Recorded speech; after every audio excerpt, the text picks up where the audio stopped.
Awesome. Thank you. You're very welcome. All right, we're going to start with assessments and dealing with test pools and questions. Basically, what are the pools of questions is one, you can create a question, single question by question, or you can use a textbook publishing company where they actually have test banks that are actually the same as your textbook. So if you have a Pearson, a Cengage, someone, let's say McGraw-Hill, those usually come with a teacher instruction test bank, which we can kind of download and upload into your Blackboard. I like to start with the polls because in order for you to build a test, you need to have some questions to put on the test. And of course, you can manually enter them one by one if you like, but it's just easier if you have at least 3 to 4 questions to kind of play with so you'll know what your test would look like. Okay, some of the ways that you can use your test pools are with test and quiz, which kind of function the same way. You have homework, and then you can also do surveys. Surveys are functioning the same as a test and quiz. The only difference is that the surveys are anonymous, and then you cannot actually tell how the student answered, but you can see all of their answers. The good thing about the gradebook, it'll let you know that the student did complete the survey, but you cannot really see who answered what question or how they answered it. All right, so let's start with our first item. Well, let me back up just a little bit. Just in case once we're done, you have some additional questions about test, quiz, and homework, I always like to offer our FDIS instruction UH page. It's a knowledge-based page, which I did create a link. This link will take you to how-to videos. Some are videos or some are very quick.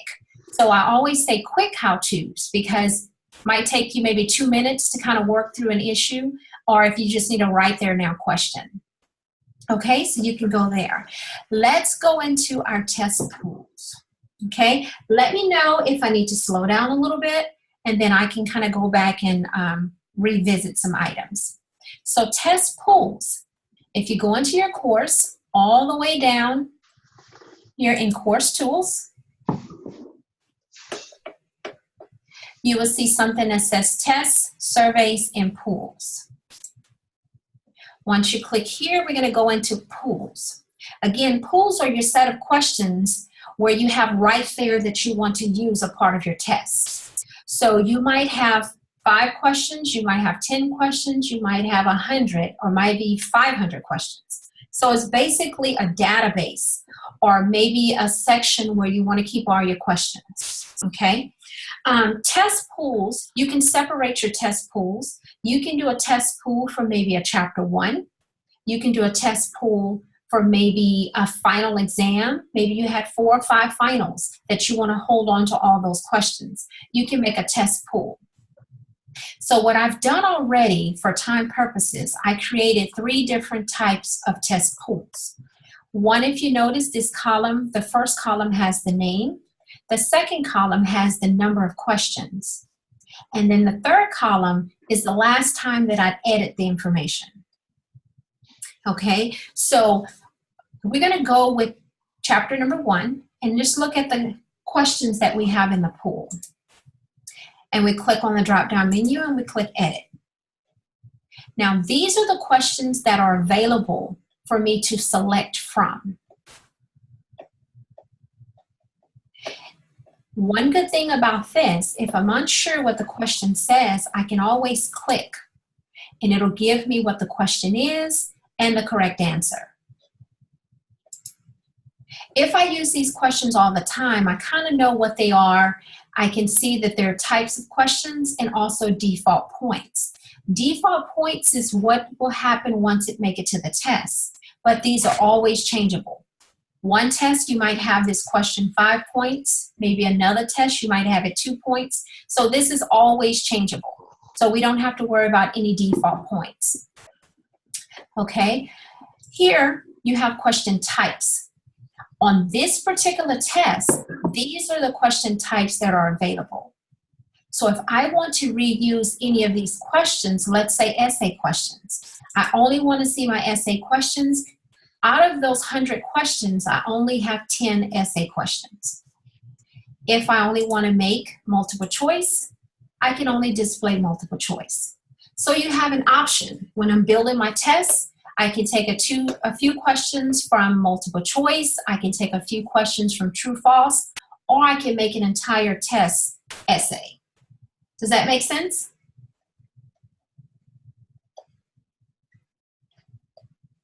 Okay. Now we're going to move right along. Any questions on just pools itself?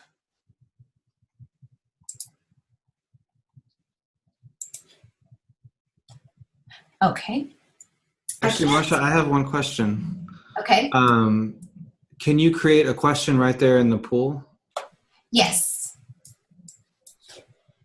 To do that, basically on this menu here, we're going to create. Depending on what type of question you want to create, we'll just make it simple by doing an essay question. Any question that you create, you must have a title. And we're just going to name it sample essay question.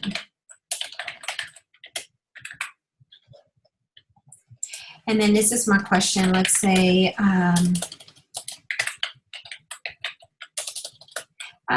discuss.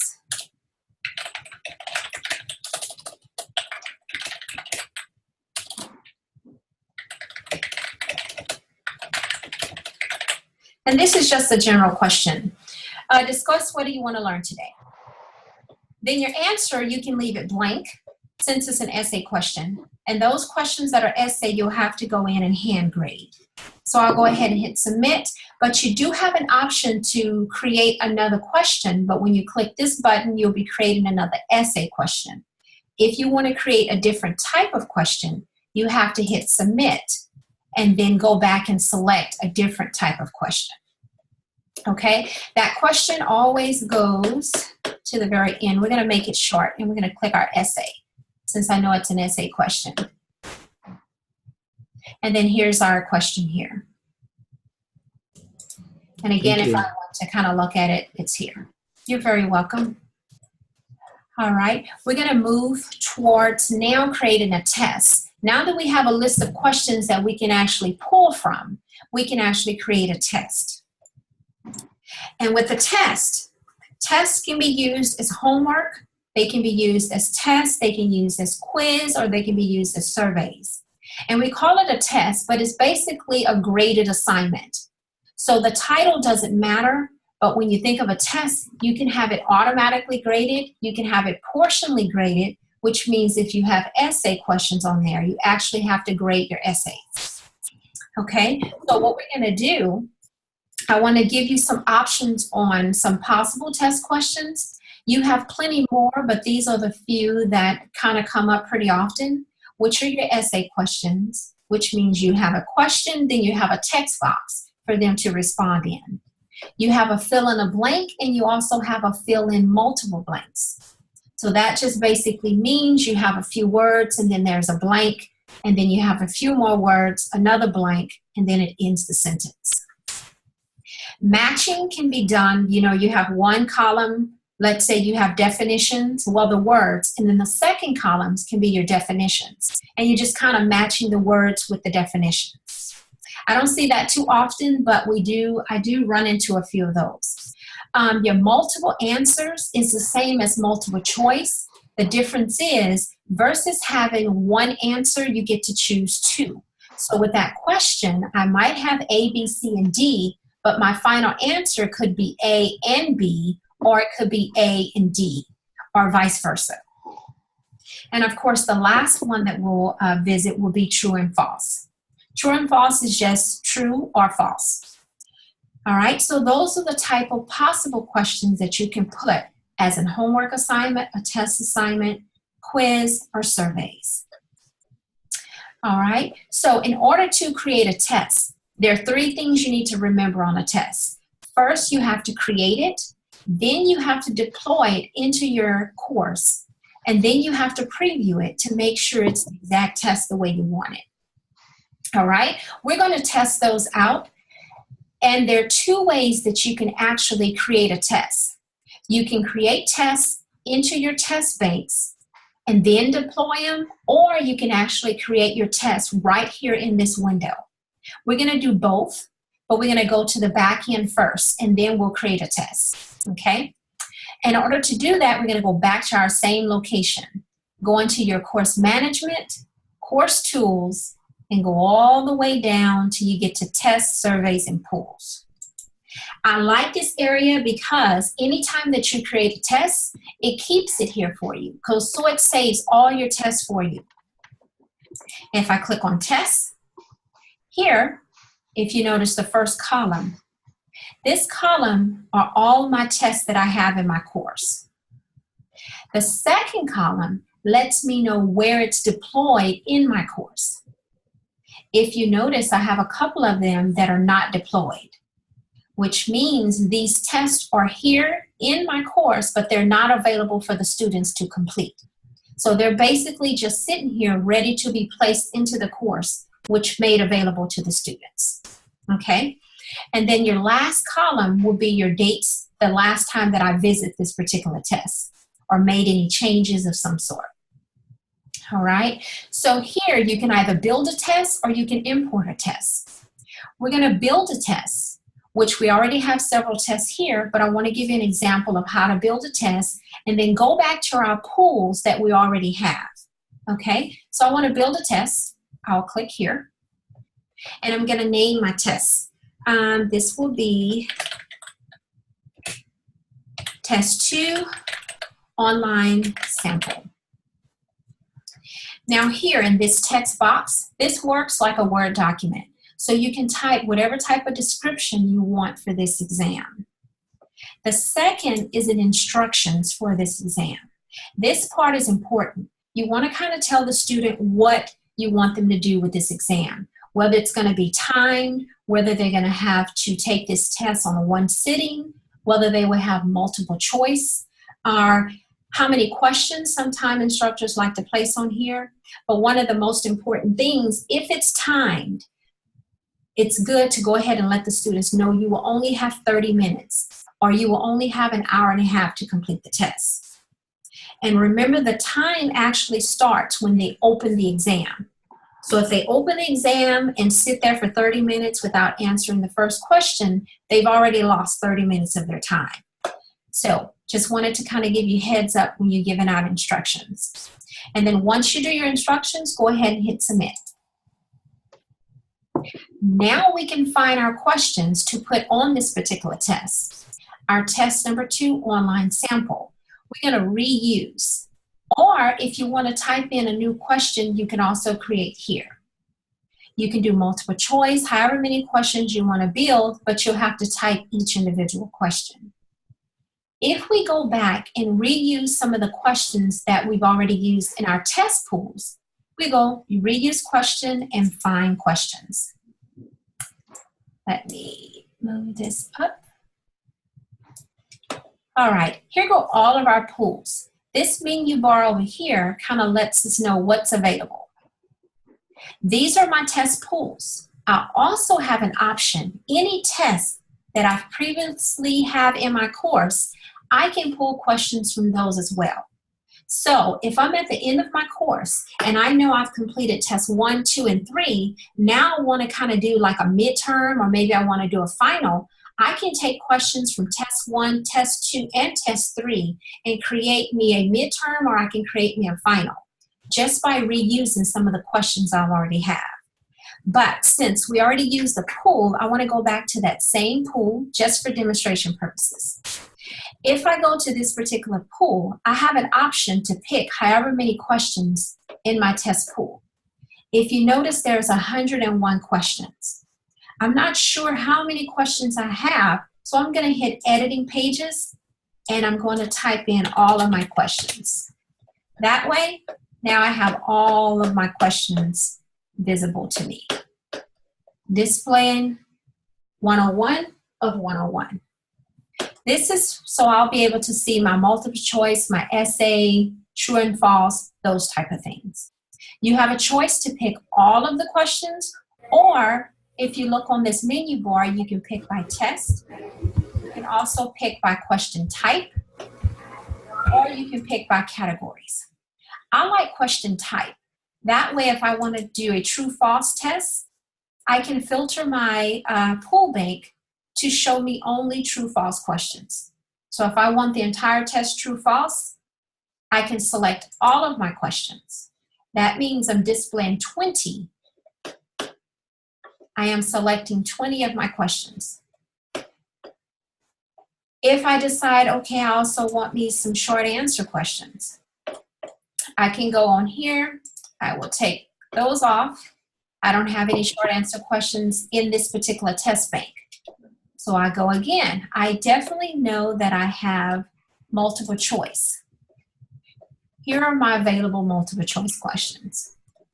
The good part about this, you can see your question text, the question type, and then where am I getting this question from? Either it's from pools or test 1, test 2, so on and so forth. But once you pick your questions, if you look here, there's a mode. There are 2 different modes. This is very important when you're selecting from test pools. It's default to link to original question. The difference between these 2, if you're linked to your original question, that means any edits that you make, it will make it across the board for that same question on everything that you're using. So let's say I created a question and I realized that I did a typo. If that question is linked back to the original question, it will fix it across the board. I don't have to go back and figure out what test I put that question on because it's going to be right there. If I decide to do copy selected question, this is only good if I want to make a variation to a question I already have. So let's say, for instance, if I have this question, a business name, and I want to take out one word, but I want to add an additional question. That's when you would do copy question because it will not affect the original question. The original question will stay as is. Okay, but I do recommend linking if you find any errors into your course. All right, so we're going to go ahead and just take a couple of them. I'm only going to take maybe about 4 questions. Okay, I'm going to link them all. And then I'm going to submit. I'm actually creating my tests. This is going to be my test number 2 online, and I'm taking only about 4, let's do 10, just to make it an even number. So that's 3, 4, 5, 6, 7, 8, 9, 10. Okay, we're going to hit submit. Now, once I hit submit,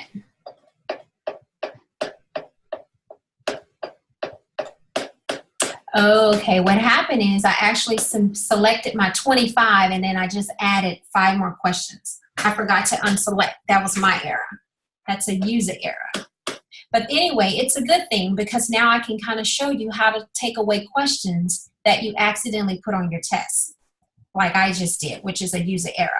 So let's say I do have this user error and I made a mistake. I put 30 questions on here. I have true, false, I have multiple choice, and I don't want all these true, false questions. I can click here and I can remove. Good part about it, do you really want to delete this? The answer is yes. Now that question is gone. You can delete multiple questions. I'm going to take off several questions at a time. All you do is click the checkbox and then you hit delete. Do you want to remove those 3 questions? Yes. Okay, so what I'm going to do, I'll delete a few more. I'm just randomly deleting questions just so we can get down to a shorter number of questions. All right. All right, now that our questions are just a little bit shorter, I wanted to purposely kind of go down to short. If you notice, look here, you have a description, you have instructions. Since we didn't put anything here, nothing appears. You have a total question of 18 questions, and our point value is 180. We want to try to keep this at 100%. So what we have to do is pretty much kind of divide and kind of figure out what will our point system be. But when you do your point system, all of these are changeable. If I want to do 2 points here, 5 points here. Basically, what I'm showing you is that you do not have to use the same point value for every single question. But again, you're more than welcome. If you want to make them all 10 points and you have 10 questions, then they give you your easy 100. If you want to say, hey, I don't think this question is a true false, I want to give it maybe 1 point. And then maybe I want to give my essay questions 10 points each. Multiple choice, maybe I want to give them 5 points each. So each one depends on the instructor and how do you want to present your exam. Does that make sense?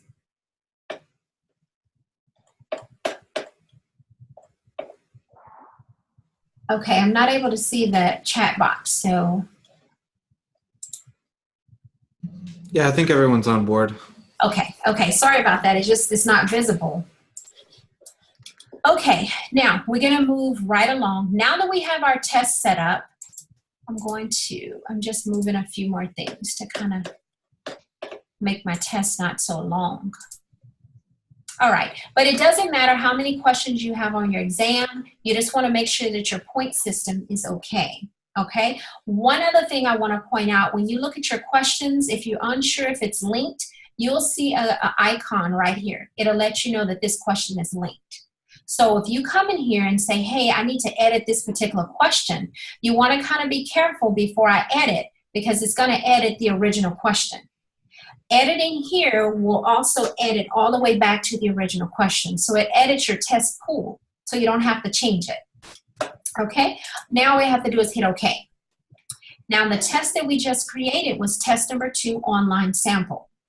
Remember, we talked about creating the test, deploying the test, and then previewing the test. So right now we've just created the test by using some questions from the test pool. Now we need to deploy it in our course. Okay, that means we need to make it available for the students to take. Even though we see it here listed, it's not necessarily visible for our students. And we can always come back and say, okay, where's this test? If you can't find it, it'll actually give you where it is. So right now, not deployed, so we must find a content area that we can deploy our tests, okay? On our menu bar, where I'm gonna place it is under Test Surveys. Again, this menu bar over here, you can change these names, do not have to be tests, assignments, or grade center, okay? So here's my content area.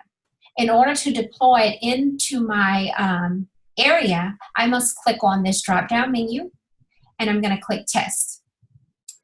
Once I click Test, it's showing me the available tests that are not already deployed into my course. We created test number 2, and then we can hit submit. But before I hit submit, remember I talked about you can also create a test from your content area? Here's the spot that you can do the exact same thing in which we've done. But for time purposes, we'll go ahead and move to our test number 2, online sample. And now we're gonna hit submit. Now, this area is basically how do we want our students to view our exam. Let me go out a little bit. All right, here, this is just a description about test number 2, online sample. Open in a new window, we'll keep this as our default as no. We want to make the link available. If the link is not available, the students are not able to click on the actual test. Here is where you can add an announcement. If you're creating a lot of tests, I would not add an announcement. You can also add this later. The next thing that you want to think about is multiple attempts. How many times will I allow this student to take my test number 2 online? Again, this is up to you. You can choose unlimited attempts, or you can choose 1, 2. We'll say 2. Then, if you click a number of attempts, this will now become active. You need to decide how do you want the student to receive their grade. Is it their last attempt, the highest grade, first grade attempt, average grade, or the lowest grade? I don't think I've seen anyone really use the lowest grade. Okay, once you decide there, then you decide whether or not I want forced completion. Forced completion basically means that they only have one time once they start the test they must complete it. If you do not check this box, that means the student can exit out and then go back into the test and complete it. You can also set a timer. The timer, you'll let them know if they're going to have 60 minutes, 30 minutes, 20 minutes. So this is a variation of you, and then also if you wanted to auto-submit.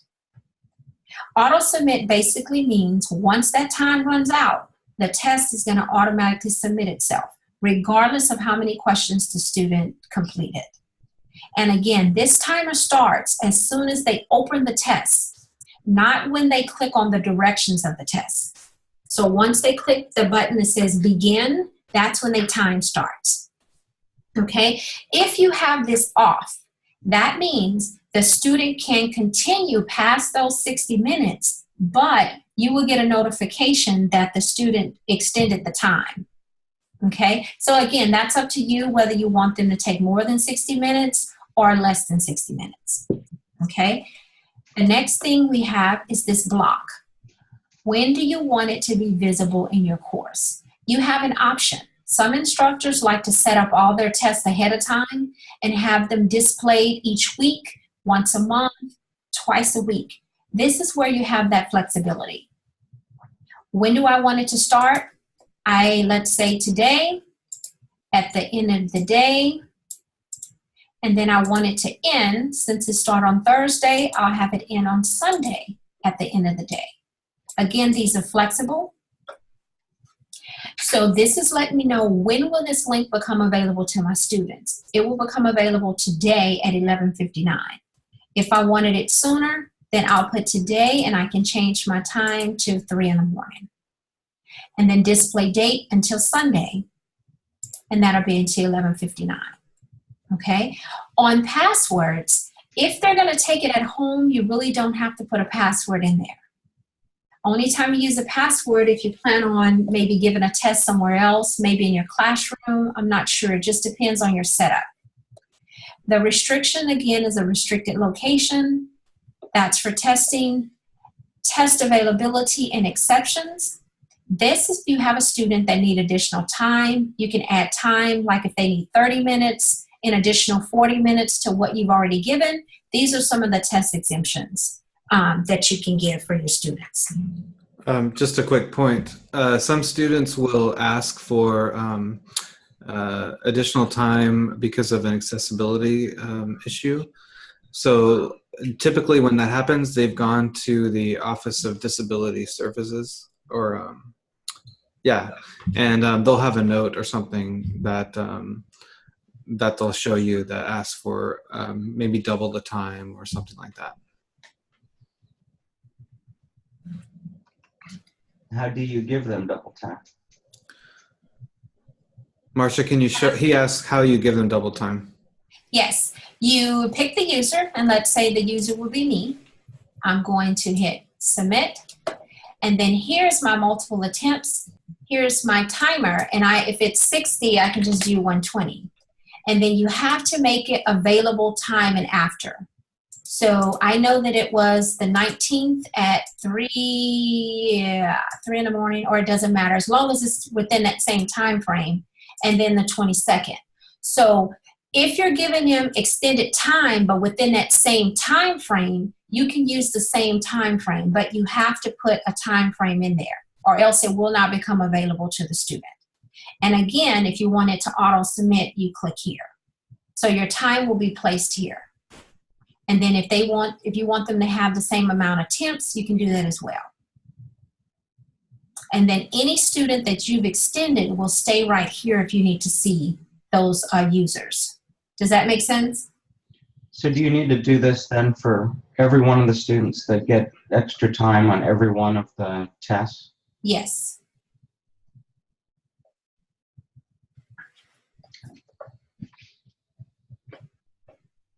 Okay, now this next little area is the due date. The good thing about the due date, if you put a due date in, this actually places a date on the student calendar.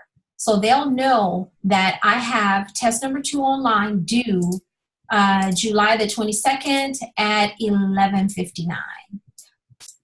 which is the end of day.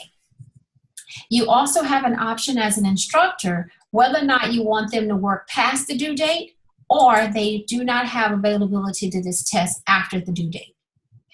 If you do not select this box, they can take it afterwards, but it places places their test into a need assessments, needs grading, I'm sorry.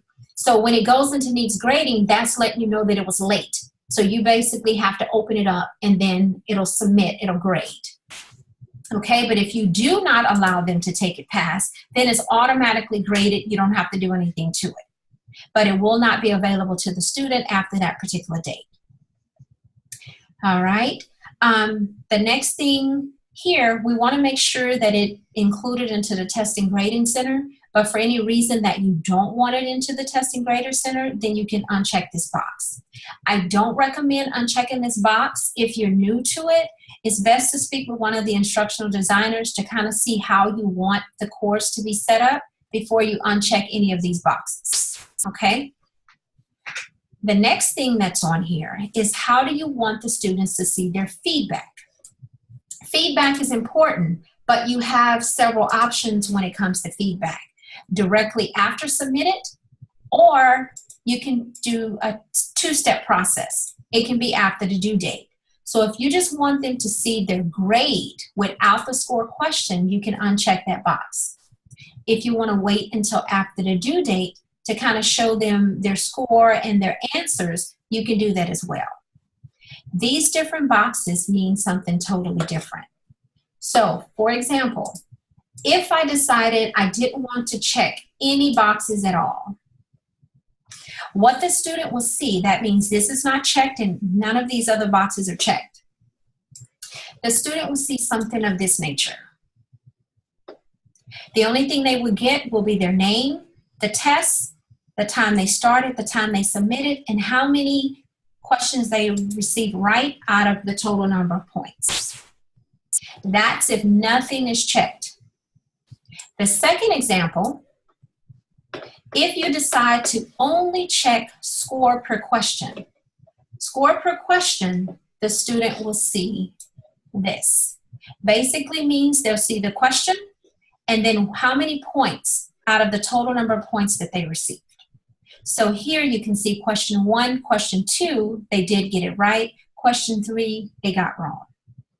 So this is just the number score. That's all they would see. No right or wrong answers. If they click the next box, let's say you're doing score the question and you're also doing all answers. If I check those two boxes, then my answers would look like this. This is by score per question and all the answers. So it's just giving me the question and all available answers. It still does not give me whether which answer is the correct answer and which answer is the wrong answer. But if you notice, it still shows me my points, whether or not I got the question correct. Okay? The next one, if I decide I want to do score per question and then correct answers, I'm going to take this one off, correct answers. What that's going to show me are my scores and then the correct answer to the question. It's not giving me what the student gave. It's only giving me the correct answer to the question. I know that I got it wrong, but this is the correct answer. Okay? Then you have another box. Let's say I want to submit per question, and then I want to do submitted answers. If I do submitted answers, what that means is it's going to take away the correct answer, and it's only going to show me what I submitted as a student. So they can see what they submitted and how they got it wrong.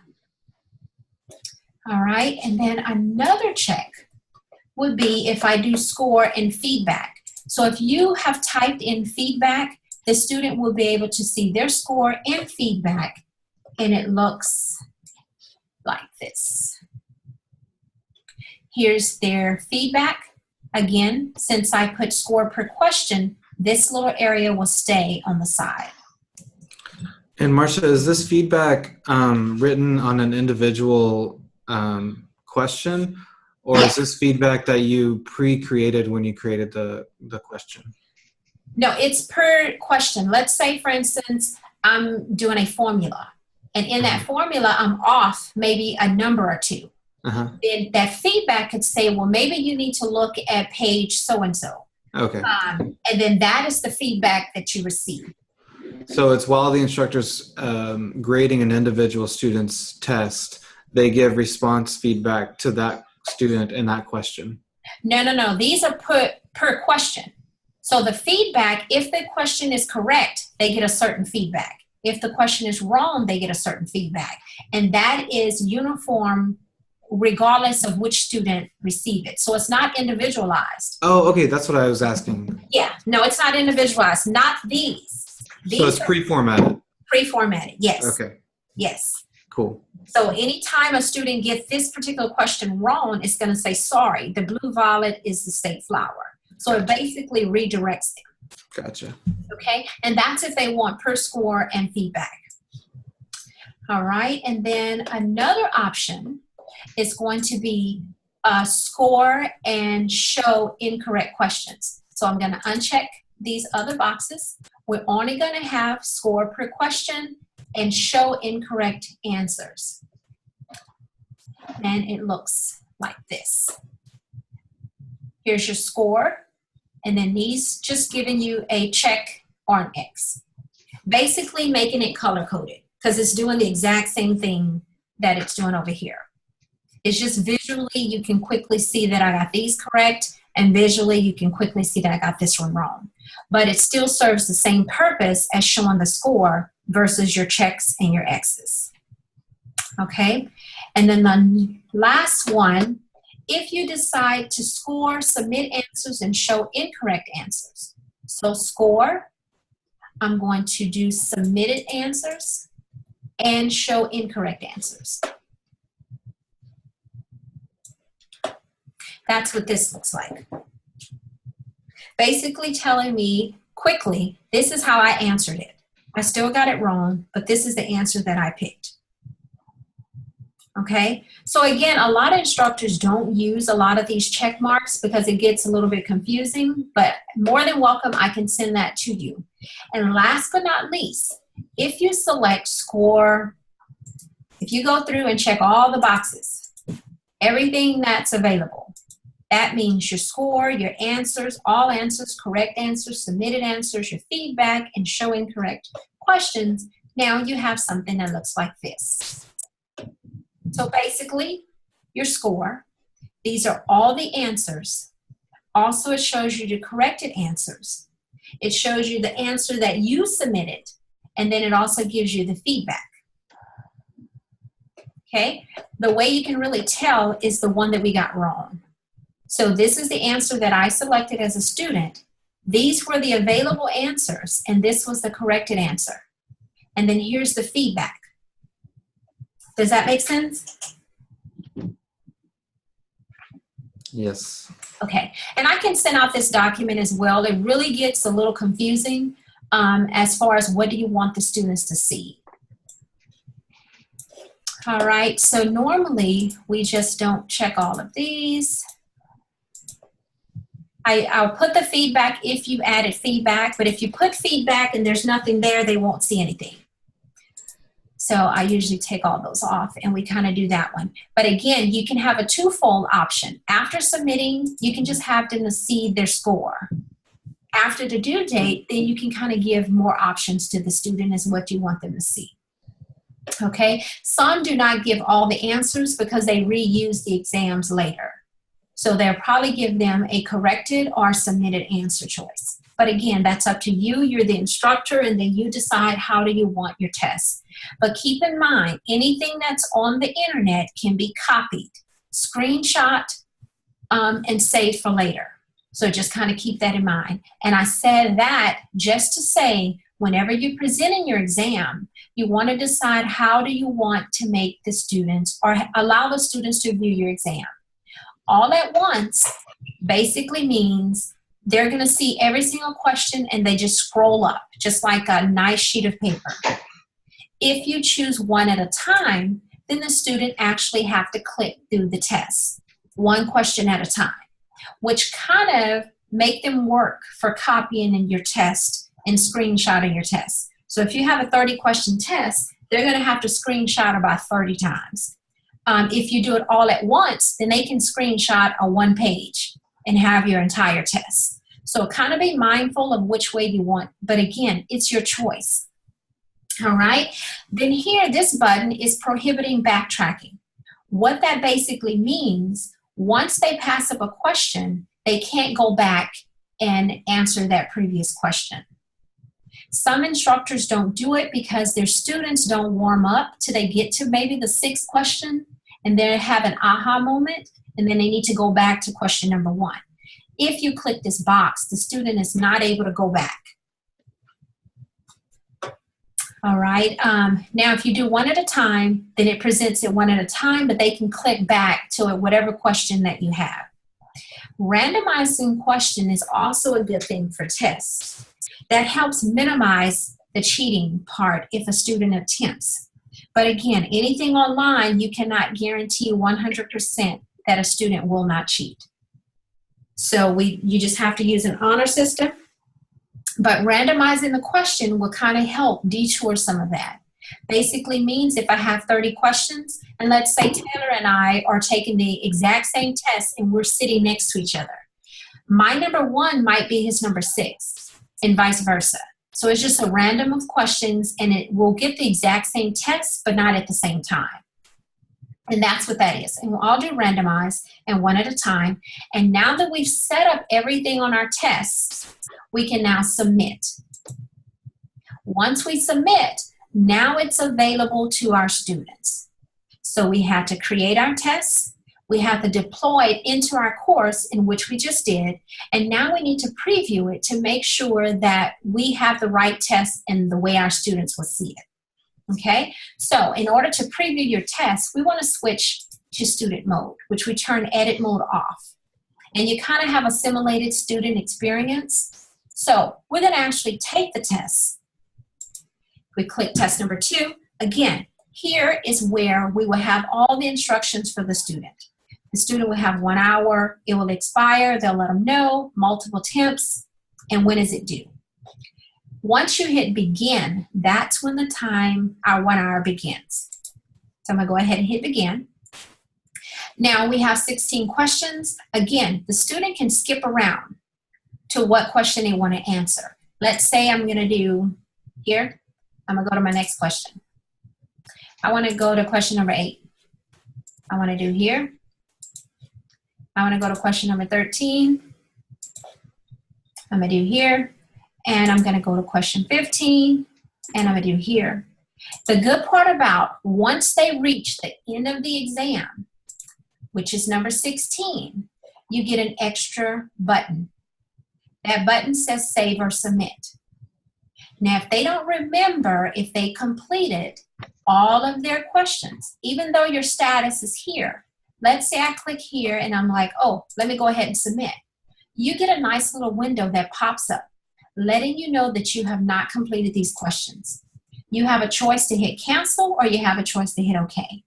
Usually that'll prompt the student to go ahead and hit cancel and go back and answer their questions. Okay, so just for this purpose, we're just quickly answering. I always like to just answer A, whether it's right or wrong, just so we can get a feel of what the test is going to be. So I save my answers. I'm going to do this really quick so you can see what happens. And test number 2, we're going to save. All right, that's 3. I'm going to take number 4. I'm completing the test. Again, I'm just answering all A's because it's just for demonstration purposes. Anytime my answer is saved, you notice it's being grayed out. So I don't necessarily have to hit the save button, but you can hit the save. When it moves to the next question, it automatically saves it. So you can remind the students to check their status bar. Anything that's grayed out, then they have answered that question. So I have one more question. All right, now I have to go to question 16 before I'll be prompt to save and submit. Now that everything's grayed out, I can now hit save. It also re-asks the question, are you sure you want to submit? And I want to hit yes. Well, okay. Now that it's submitted, here it's telling me who I am, what my test is, how much time did I use. I took 2 minutes out of an hour to take this exam. And now to view my results, I hit OK. Once I hit OK, this is going to display my results. Okay? Remember, the only thing I checked, I didn't check any score, any information to be shown. So this is all that I would see. 61 points out of 146 points. That is my score. That is what the students would see when you don't have any checkbox. When you do have checkboxes, then they'll have a list of their questions. So I can go ahead and hit OK. All right, any questions on that at all? Yeah, Marcia, there's a question here. Okay, so the question is, if it is a multiple choice question, how to set it up so that students can get some credits if they don't choose all of the correct questions, but partially. If they don't choose all of the correct answers. So, for a multiple choice or a multiple blank question? Because if it's a multiple choice, you only have one answer, so you can't get a partial. I think she means what is it called? Multiple answer. Oh, okay. If you have a test that is a multiple answer, then whatever, it's automatically set. Hang on, let me go back in here. I just wanted to kind of show this one really quick. 16. Let me go back and I want to save. All right, I'll go back in really quick to a test that I kind of show you what it is. Okay. Here's one test that I can do. When you set it up, it'll automatically do partial answers. So if you have 2 questions on there, let's say 2 answer spots, and one is right and one is wrong, it automatically gives you partial credit. It doesn't count the entire question wrong. Does that make sense? Can you say that again? If it's in your question, if you have a 2-part question and you only receive 1 part wrong, then you'll get credit for the second part. So when you mean if it's a multiple answer? Yes. Okay. But if it's only 1 answer, there's no partial credit to it. Right. Okay, let me go back in here. But can you show them in the test creation area how you would select that partial credit? Yes, it's actually automatically done. Hang on, let me go in here. I was trying to find a test that had multiple. Let me look in here. I think I did multiple here. This is just another exam that I'm going to take. Let's create one. Let me just go back and create one. Leave. All right, we're gonna get out of student mode. Whenever you don't see your menu bar, you're probably in edit mode off. All right, we're gonna create a test really quick. I'm just gonna create a test, test with multiple answers. Ooh, multiple, we'll say multiple items. All right, here you can do directions and instructions, but just real quick, we won't put those in there. So we're going to create a question, and I'm going to do multiple fill in the blanks. Uh-oh. Let me go back.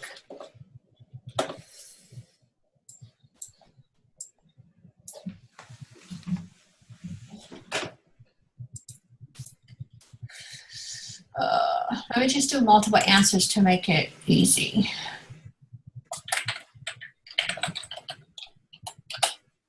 Okay.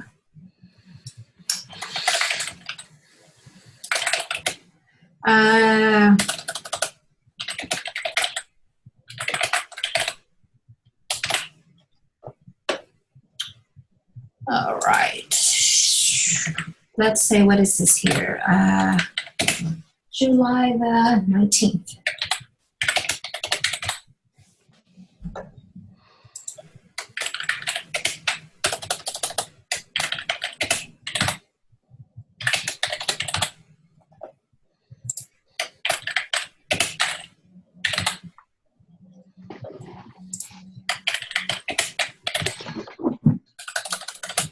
Okay.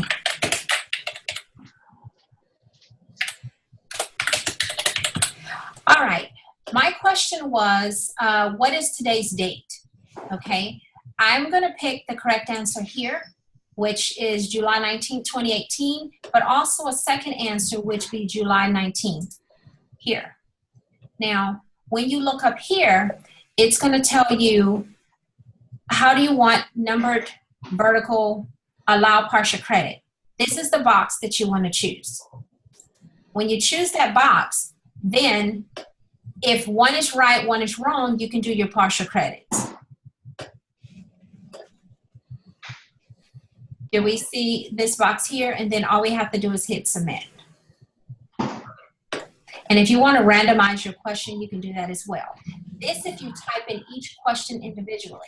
But also, go ahead. Oh, do you have to put in a percentage? No. Like, so if I select partial credit and it says 0%, I'm going to get no partial credit, right? No, you should get partial credit. It's kind of weird. I've tested this a couple of times. What we'll have to do, I know they made some changes, so let me check something really quick. Because in the beginning I didn't, but I'm wondering if they're gonna, you have to do 50%. I mean, I think that's my understanding, but I could be wrong. No, you could be right. There's so many changes. A lot of, I've only been dealing with so far lately are just the 100% credit. So give me just a minute. Let me look this up real quick.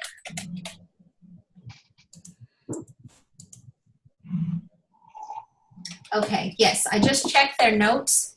So on here, you will have to do a 50-50 if you want them to get credit. Or however much credit you want. Exactly. So if you have an essay part and then maybe a right there part, you can do a 40-60. You can do a 90-10. So it just depends on how you want it weighed. But and it looks like you can give partial credit even for the wrong answers. Correct. So let's say, for instance, if I decided to make it a 3-part, you notice I put July 19, 2018. I can give full credit for that. But if I use the date July 19th without the date, I can give them maybe 80% if they pick that answer, so on and so forth. So it's not totally wrong, but it's not totally correct either. Gotcha. So you have those options. But again, that is good if you want to work with an instructional designer, kind of test it a little bit to make sure it's scoring the way you want it to score. I wonder too if it's possible to do that after the test has initially been scored. Like, say there's an answer that you put and you thought it was wrong, but then there's a compelling case by students to be made that actually this could be acceptable, to go back in after the fact and add partial credit to it, and then Blackboard would regrade the test. Right. Okay. I see what you're saying. I'm not sure if we can add partial credit because once it's done, you kind of limit it. Basically taken away. You can't really add to it. But I've never been asked that question, so I'm writing it down. I think that'd be a good thing to test. Okay. Never had. Usually they just change the scoring points. Is what I usually see happens. But or they eliminate the question. Exactly. So I haven't seen any partial credits put on there, but we'll test it and see. I'm going to hit cancel just so we don't even have this particular one. That was just demonstration purposes. I will say though, just as a side note, if for some reason you mark a test question incorrectly, like you select the wrong answer choice as correct, and students come back to you and say, hey, look, I got this question wrong, but it seems like I got it right. And you check it and they are correct. You can go back and change the answer choice And when you click submit, Blackboard will ask you, so many people have already taken this test, do you want to regrade it? And then when you say yes, it'll go through and regrade all the submissions. So that's a nice feature to have. Okay, that's correct. Okay, so any other questions about the test, homework, quizzes? Yeah, I assume you can share this test to other courses. Yeah, I have several sections of the same course. Can I make a test? You can share, but the difference is you'll have to zip it to your computer, and then you can upload it back to another course. Oh, okay. Okay, unless in the beginning when you set it up, we can, if you know that you're going to have 4 courses and all these tests are already available, we can push it out into 4 of those courses at the same time. But you can work with an instructional designer to get that done. Who are these instructional designers? How do I... Depending on your department, us, but I can also give you a link. I'll get that. Okay, thanks. He'll place it in the chat bar. So each department, well, each college, majority of the colleges have instructional designers, and if they don't, then we're the people that you'll also talk to. And they're just people that you'd send questions to about designing the Blackboard part of your course. Yes, they can help you designing your course, uploading assignments, tests, quizzes, checking your course to make sure that everything is running smoothly for you. So basically, instructor help, anything that'll kind of help get your course up and running. Yeah, or even formulating course outcomes, objectives, backward design, really anything related to your course. Just to follow up on your question, though, tests are the only item that I'm aware of in Blackboard that you cannot copy from one course to another. You have to actually, like Marcia said, export them as a zip file and then import them into another course. Okay. Yeah. Right. The only way, if you're talking about once the course has ended and you want to reuse that course again, then it can be copied. So you're just making a copy of your actual course. But we can't just take a test and just move it over. So it's a little process, but it's not a hard process. It can be done. Okay. Okay. All right, we're going to move to the next section, which deals with assignments. All right, assignments is another assessment tool that we have in Blackboard. More like a digital Dropbox where they can create assignments. Let's say you can have projects, you can have papers, or you can have homework. And these papers or homework is something that they can submit to like a Dropbox for you to grade. Now, when it comes to the grading portion, once it's uploaded, you're going to have to download and grade it, and then you can re-upload the score. Okay, we used to have it where you can kind of grade on the screen, but they're working to find a better avenue. I don't know if Taylor wants to chime in on the inline grading a little bit before I get into showing them what an assignment is. Yeah, so are you talking about the box view? Yes. Yeah, so Blackboard had a contract with this company called Crocodoc for a long time, which would allow you to grade and annotate assignments that were submitted. But Crocodoc was bought by the cloud storage company Box, and they eliminated that service. And as of yet, we don't have a replacement for it.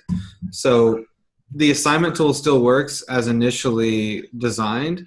The only problem is that you cannot grade and annotate within Blackboard now. So, you can still have students submit their work and you can grade it offline or by downloading it to your computer, but you can't annotate the assignment in Blackboard itself.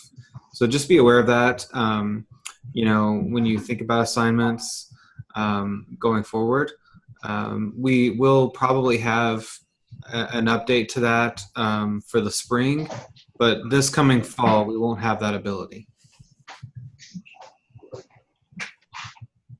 Okay. So how are students going to get feedback? You're saying we download a Word document and then re-upload it with track changes or something? That's one option. The other option is to use Turnitin. It all kind of depends what your assignment is, right? Like if it's a paper assignment and you know you're going to do like annotations on it, then I'd say Turnitin is the best option. But there's other types of assignments that professors use, like it could be a media assignment, so they could upload like a photoshopped image or a video or a PowerPoint, right? Those don't work as well for Turnitin. So, or if it's like a computer program that you know you're going to download anyway, that's something that the assignment tool still works well for. But if it's a paper assignment and you're going to grade and give feedback on the paper, then Turnitin's your best option. Thank you. Let me, we wrote a blog post about this and I'll send the link for that. So. Okay. Yeah, I'm kind of working backwards what Taylor was telling you. It'll usually, once you upload it, it'll look similar to this. And then you can kind of upload it and give a score. So you'll get a view here and you'll be able to click download and you'll download the document. And then when it's time to grade it, you can grade it here. Or you can upload your graded item back. And Marcia, maybe after you talk through the assignment, you can show them how to bulk download all the students' assignments from the Grade Center. Okay. All right, so let's get started. Let's go ahead and do our assignments. Again, assignments have to be placed into a content area. So when you're building an assignment, which will actually be under assessments, because it's going to be a graded item. So in order to build an assignment, we're going to go to a content area, we're going to go to assessments, and then we're going to go to assignment. Okay, now anything that you build into Blackboard, you must have some kind of title. So we're going to do sample assignment, and then you want to give instructions. Here is where you want to tell them what the assignment is going to be about. Okay, you have one or two options. Let's say they're working on a project and you have 4 or 5 pages. You don't want to write all that into the instructions. You can say, please download the instructions. That way you can add instructions from your computer and it will become an attached file. So in your directions, you say, don't forget to download your instructions from the attached file, so on and so forth. That way they'll get all their instructions and you put a due date, which we'll go ahead and put July 22nd. And I encourage due dates because it puts it on the student's calendar. So if they ever use a mobile app or something like that, they'll get notification that they have items that are due. And that kind of helps regulate your course as well. And then again, these are your instructions. Here I have an option to upload a file. These are my due dates. And then anything that's graded, you have to give some kind of grade point. So I'm just going to say 100. And then these are your submission details. They can do an individual submission. It can be a group submission. And how many attempts? Do you want 1 attempt, multiple attempts, or unlimited attempts? Okay, I would not recommend unlimited attempts because every time they submit an attempt, that goes into another item that you need to go through and grade. So you'll have to actually go through. If you bulk download, you might have 4 or 5 versions of the same project that the student submitted. So you probably want to limit, but again, that's up to you how you want to limit it. And if you do unlimited, you could tell the student, I'm only taking your last submit. So again, this is your course, and then you decide how you want to handle it. All right, and then let's do single attempt. And then here's our grading option. I always keep these unchecked. This if you're doing anonymous grading, but you will probably want the students to know. And these are only if you're doing maybe like group, or if you want to delegate some grading and you really don't want them to know who's grading what paper. But again, that's up to you. The display of grades, this just letting you know if it's going to be a score and what is the secondary grade.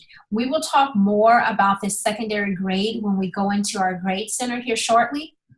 Basically means you're going to have 2 spots on the same column. So if I do a score, it's going to let me know, am I going to have a letter grade, a text, a percent, so on and so forth. But we'll talk about this more once we get over there. Okay, leave this box checked, and then also you want to show the student's grade in My Grades. In order to show this, you want to keep this because this is how the students can see their grades.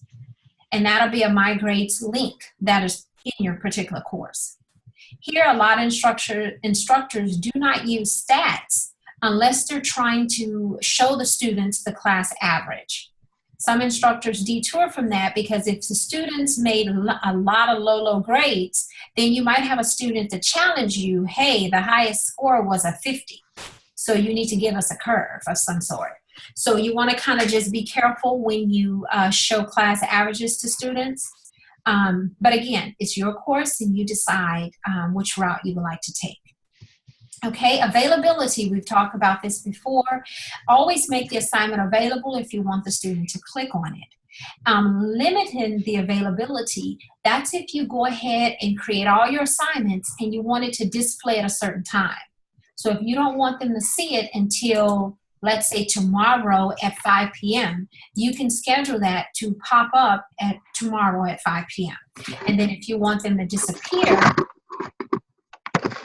by Sunday, then you can also do that date here. Okay, you can track the number of views, just basically how many times has this assignment been open. And then once you do that, you can hit submit. Always hit your submit button. This saves it and places it into your course. Okay, now here's our sample assignment. If you gave additional information, it will pop up under here.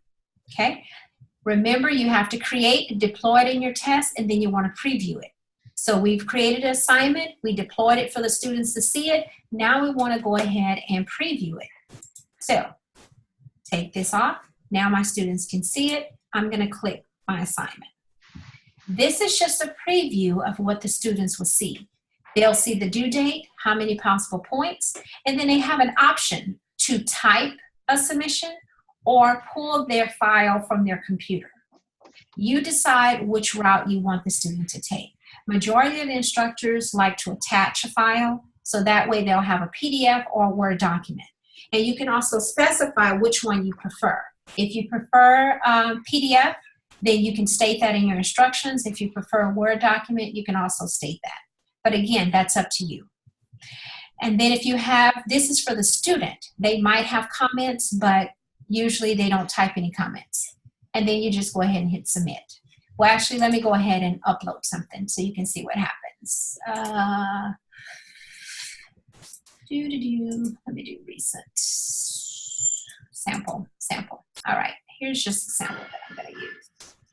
All right, as a student, I can see that I have a file that I'm going to attach, and then I'm going to submit. Once I submit, since I'm the instructor and in a preview mode, it will not accept it. But here, the students will actually see their submitted item, and let me show you what that would look like. Okay, hold on one second. I have to go through here for my example.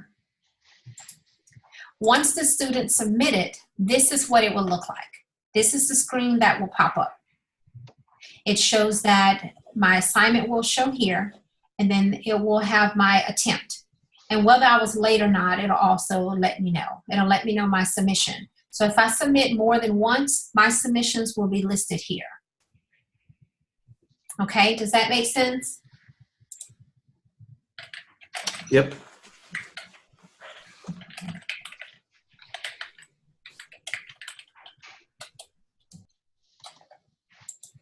Okay.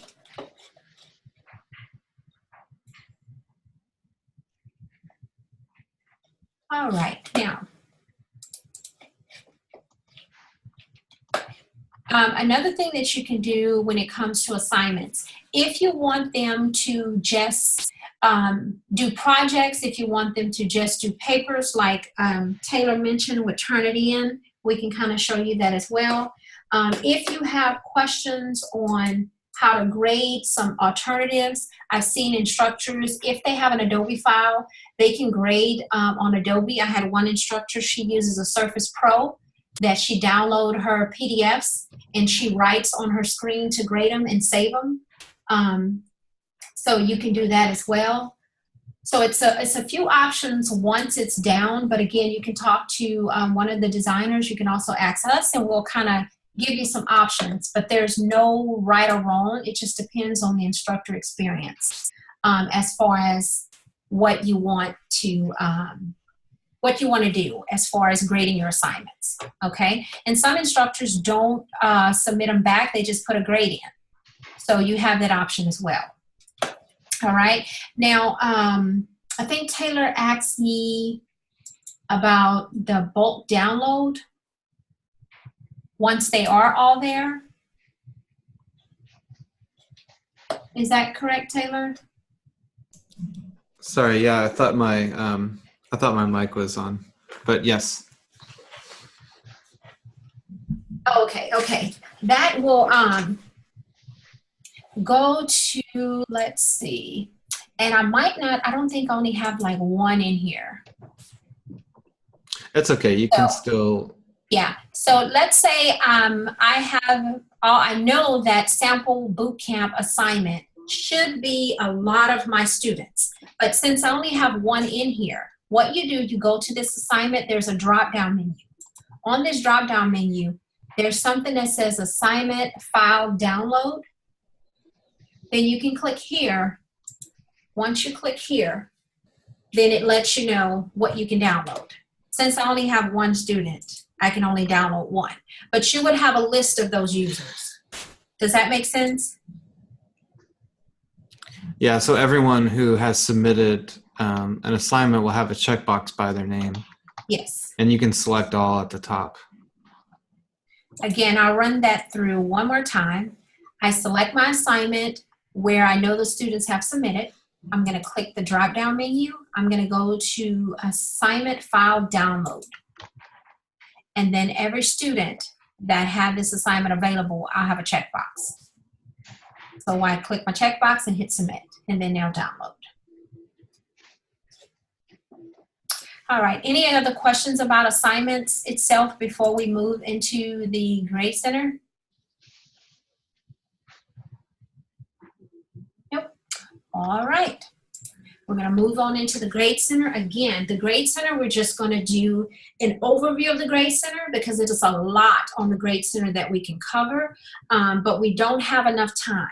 So I'm going to give you just a general overview of the Grade Center.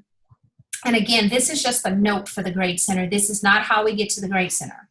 In order to get to the Grade Center, you want to go to your course management. And there's a spot under here that says Grade Center. Again, on your left-hand menu, toward the bottom, you'll see your course management and Grade Center.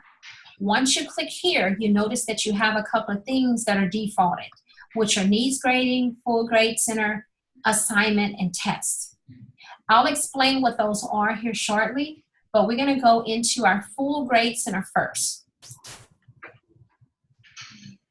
Okay, what I would like to do first is kind of explain what you're looking at with the Grade Center.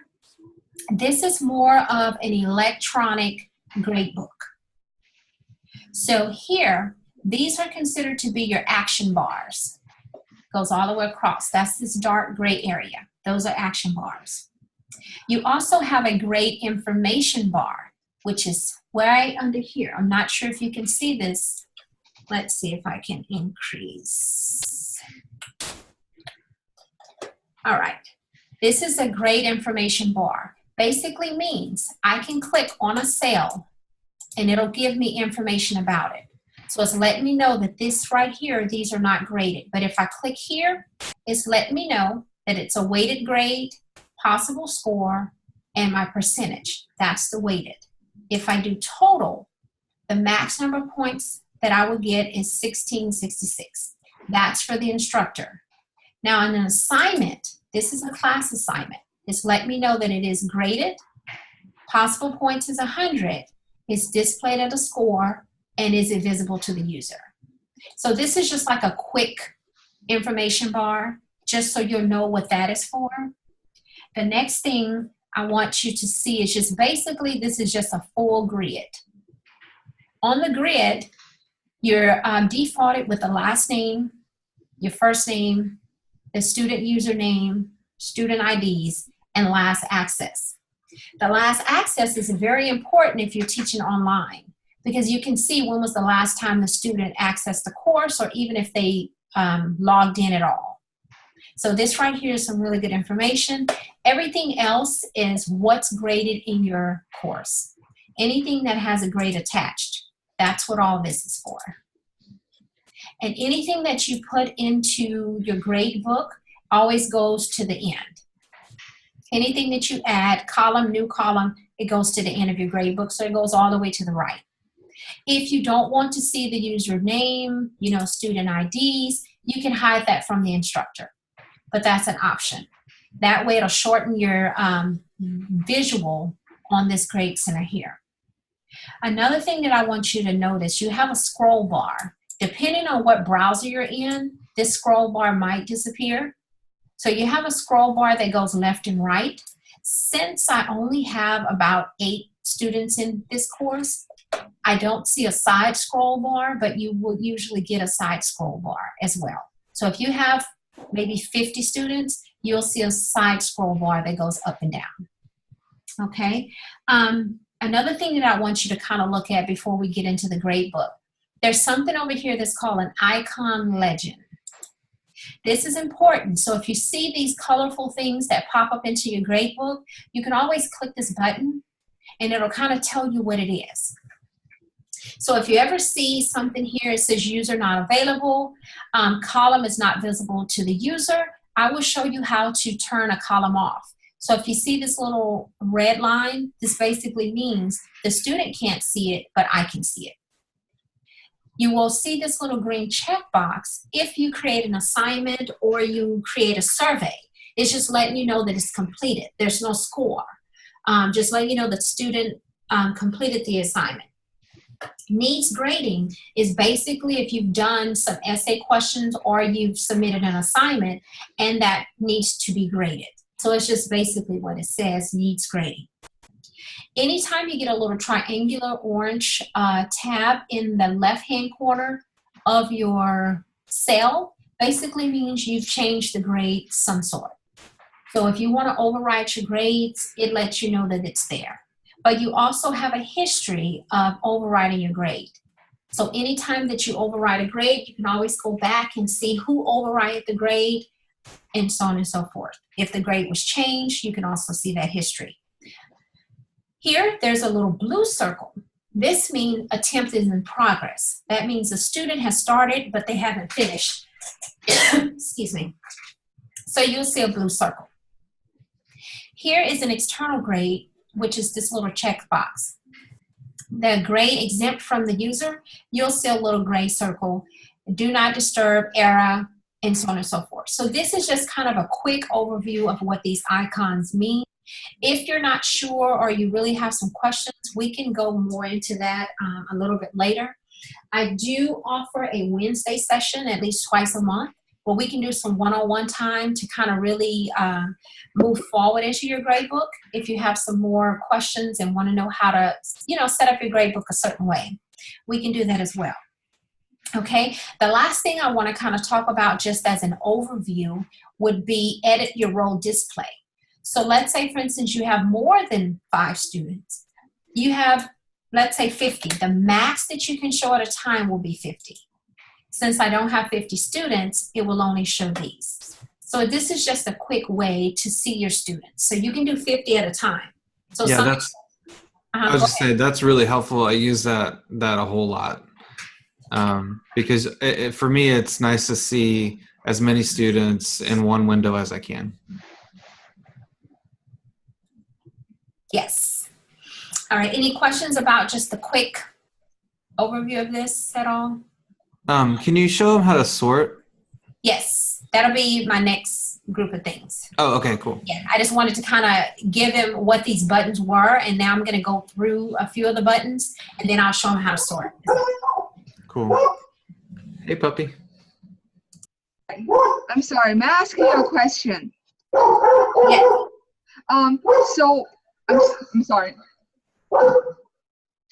So I have a Google form as a knowledge check. Is there any way I can put a column, say, this is assignment, and I will assign score in the grade center, or that will be separate? Yes, that is what I'm going to talk about here shortly. How to create columns that are not actually uploaded in your course. Yes, okay, thank you. I'll be doing that right now. Okay, anything that's graded in your course is automatically populated into your gradebook. But you do have instances, as she mentioned, that you want to upload a grade where they've done some outside of Blackboard. That is where you create a column. When you create a column, just basically create a column, and then you have to name your column. Let's say, we're going to say Google Doc, just for information purposes. All right. If you don't put anything in a second box, it just repeats the first box. You can give it a description, and then how do you want it to display, which is going to be a score. You have a score, a letter, text, percent, complete, incomplete, or my grading scale. And I'll get more into the grading scales a little bit later, but normally it's a score. That's usually your primary display. I mentioned that we were going to talk about a secondary display. Once we go into the back end of Blackboard, then you can assign a letter.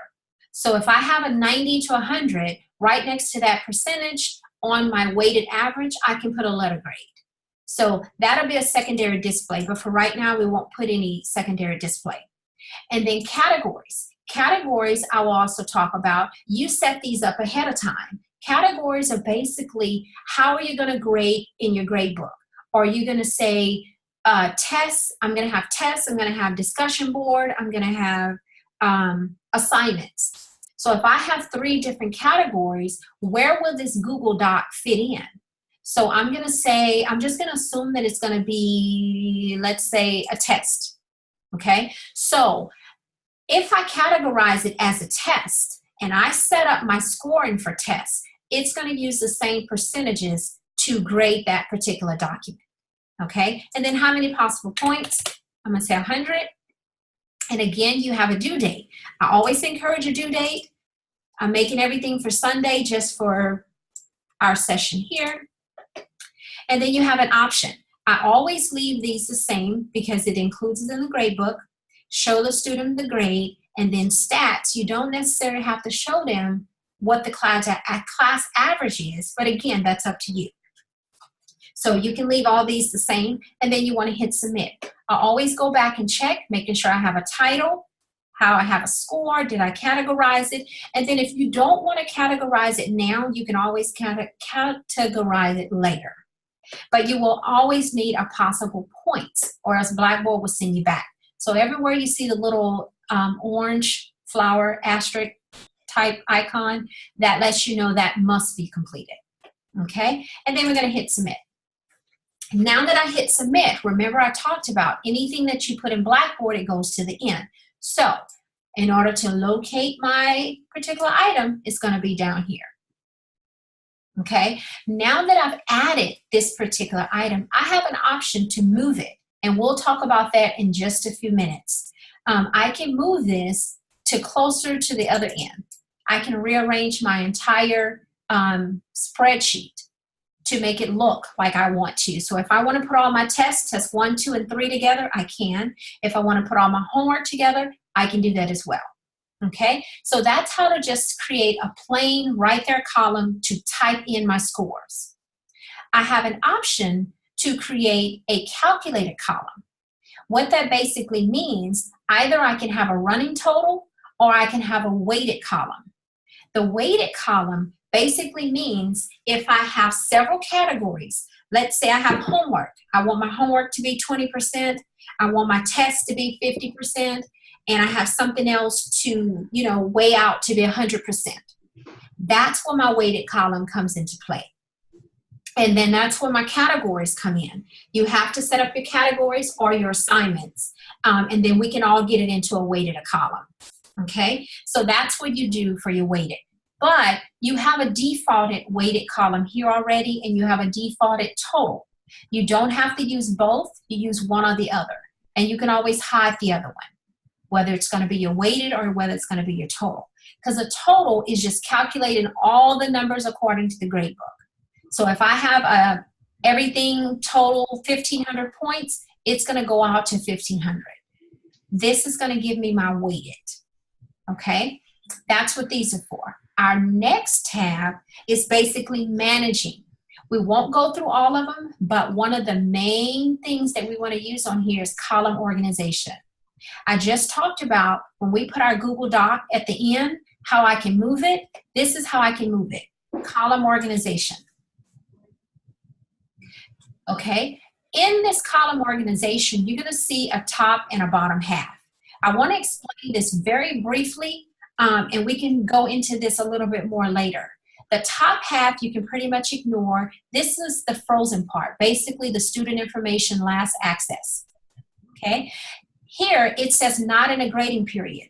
The reason being because you're in a semester. You don't stop and start again. Once you start, you end. If you put it in grading periods, you can think of, let's say, K through 12. You have a 6 weeks, a 9 weeks, and so on. So when a 9 weeks in, you put certain grades there, then you go into the next grading period. We don't have it, so you don't have to worry about the grading period. So everything is not in a grading period.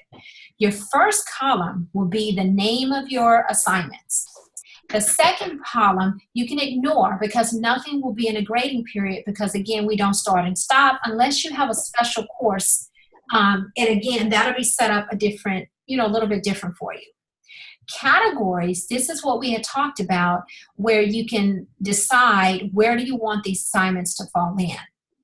And this is a good way to categorize your assignments because it makes it easier when you're doing a weighted total.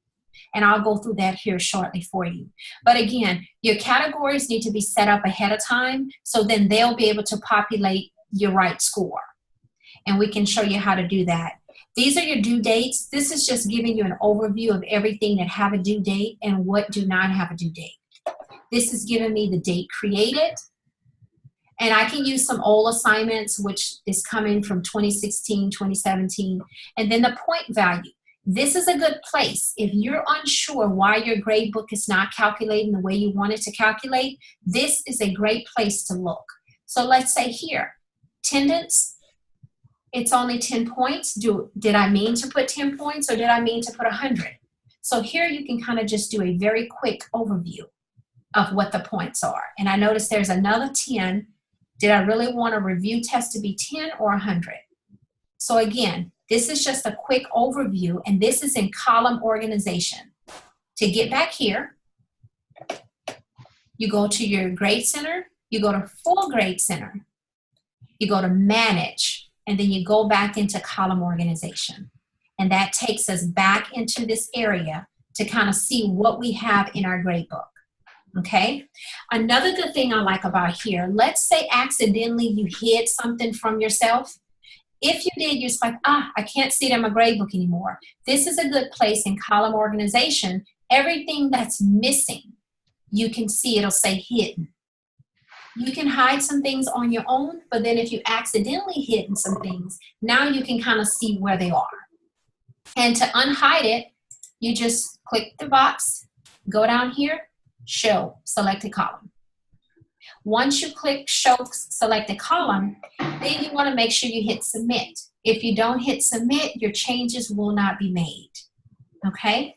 Another good thing about this area right here, let's say I have my Google Docs and I wanted to bring it further up. You can use these arrows to bring it up. See how it moves? Or you have an option in this top corner. I can find my Google Docs, and then I can use this arrow to move it up. Okay, this works very well if you're using like a Surface Pro or something like that and you don't have a mouse. It's easier to use this. So let's say I wanted this Google Doc right behind class 2. So I'm going to hit apply. Even though I put apply, I see it here. I must hit submit. If I don't hit submit, those changes will not be made. So we'll go ahead and hit submit. Now, there are my Google Docs. So I've moved everything over, everything else stays in place. Now that I have this created column, and now that I've graded it by hand, I can go in and I can grade my assignments. Okay, first we'll look at quick column information. I just want you to kind of see, this is kind of reviewing what you've done already on this particular column. You can see it's a doc, a score, test, 100%. And this is the due date. So that kind of gives you a quick information. One way you can do it, you can type in each individual question, each individual score right here by just typing one in at a time. Then you can also do edit your column. I'm sorry, I went to the wrong menu. Sorry about that.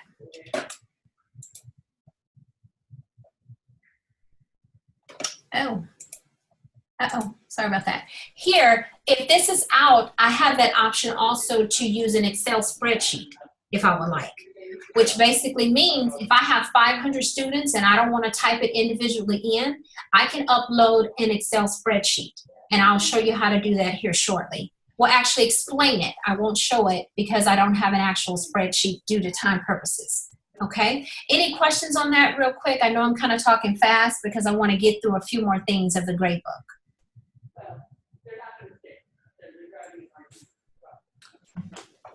Taylor, is there? No questions so far. Okay, good. All right, so another thing I want to show you, we went through Manage.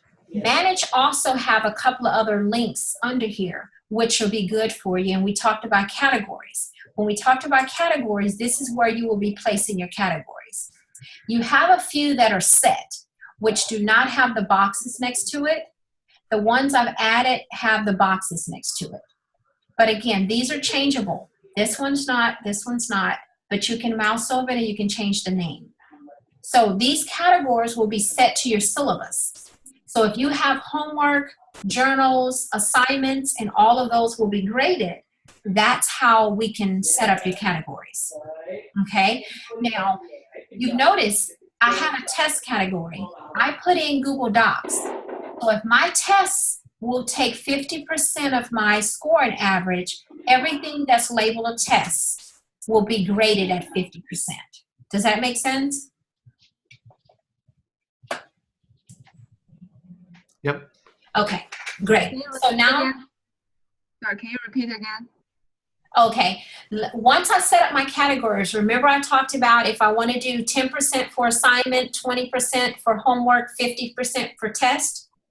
So if I categorize my assignment as I go, once it's time for grading, this Google Doc in that weighted column will take 50%. So everything under here will be 50% toward my final average. Okay, and we can talk more about that on Wednesday if you would like to come, or you can shoot me an email. Okay, so we're going to get out of categories. Again, how to get to categories, you're going to go into your full grade center, manage, and categories. Okay, also you found your column organization. A few other things that we have on here, we can't really dive deep into it, but one of the things are your smart views. I said I would go back to that. Remember here, we said needs grading, full grade center, assignments, and tests.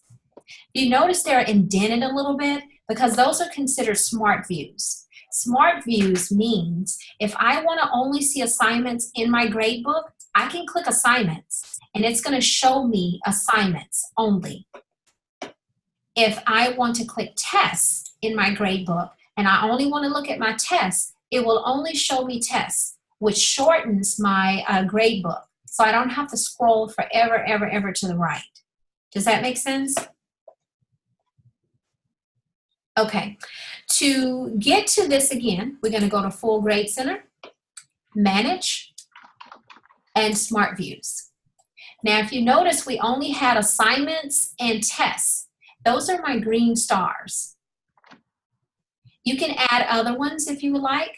Some use it as groups for Smart Views. So if they have one group, they want to grade nothing but that group, they can. If they have a second group, they can make those as smart views. So I will do those just for demonstration purposes. You notice they're all green. Only thing that's green will be considered a smart view under my grading center. So I'm going to hit OK. Now I'm going to go back over here. You notice these are my smart views now. You can turn these on and off as often as you like. So I'm going to go back to my full grade center. Here, my smart views. And then I'm going to say I only really want to focus on group 1. I'm going to hit OK. I go back over here to my smart view. I notice I have my assignments, group 1, and tests. Okay, so again, this is just a quick way. So anything that's listed under group 1 will be here. I did not assign any particular assignments to group 1, so there's nothing in the grade book. But anything that's assignments are here. All right, so let me undo that really quick. Smart views, I'm going to take off my groups. All right, and then hit OK. Remember to always hit OK and submit. So that way everything will become visible to your liking. Again, let's go back under course management for grade center. And then now we're going to move over to reports. I'm just going in order on the tabs. So on reports, you can actually create several reports. And I always encourage the instructors to kind of create a few reports to kind of see what they're actually looking for. Okay, so you can do create reports, you can do grade history. So if we create a report, reports can be done at the top here. What kind of heading do you want on that report? Do you want the date on the report? Do you want the course information on the report? And then the name of the user roles on that report. Okay, since I only have temporary users in my course, I don't have a list of all the users in here. So this is my role. Sorry. This role is the person who's actually you want on the top. So if I'm the instructor and then Taylor's the instructor, I can also put these 2 names here. This little box is a text box. You can kind of add some custom text if you like. These are users. If I want all users, do I want users in a group? I have 3 groups set, or if I want select users. So if I want to select different people on this report, I can. So this is good if I want to do a talk with one student and I want to print out a report. You can also decide what information you want on the user. First name, last name, user ID, and maybe last access. So if it's an online course, you might want to add last access so you can kind of have that conversation with the student. Then your columns, how do you want them to be displayed? In display order, all columns in categories, selected columns. So again, I always say, play with these a little bit to kind of see which ones you want to see. How do you want the report to show you? And then also, do you want to include any hidden columns in the report? So everything that you hidden, if you don't want it to be on this particular report, you don't have to check this particular box. The next area will be column information. What do you want the column to say? And then you can have footer notes. And if you want, you can have a signature line. That is used if you want to talk to the student after you finish talking to them. They can sign off on it, a date, and then a course information. But again, that's up to you. We'll put this on here, and then hit preview. Oh, I have to have a name. I do apologize for that. I knew better. Sample report. And we're going to hit preview. I want all users. Sorry. If you select users, you actually have to select a user. So I'm just going to use all users. Blackboard will let you know what you're looking at. Okay, so here's my sample report. And if I like what I see, then I just hit print. Okay, if I do all users, you're going to get an entire report of all your students with a signature line. So I don't know if you can see this report. And this, if you want to talk to your students, what's going on, you'll have a grade, so on and so forth. And then they can sign it if you want. So again, that's how you want to, but it's not necessary if you don't want to speak with the student.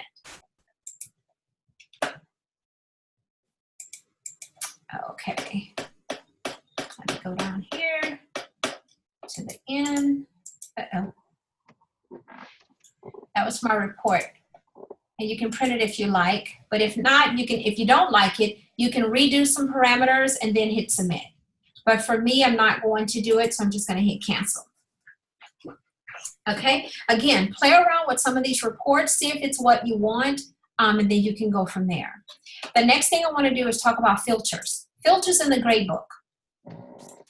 When you do a filter, you can decide how do you want to view your grades, and that's what these are for. Okay, I won't go into each and every one, but you can kind of see how do you want it filtered, if you want to go into category filter and the status, attempts, not attempts. Okay, the next thing will be working offline.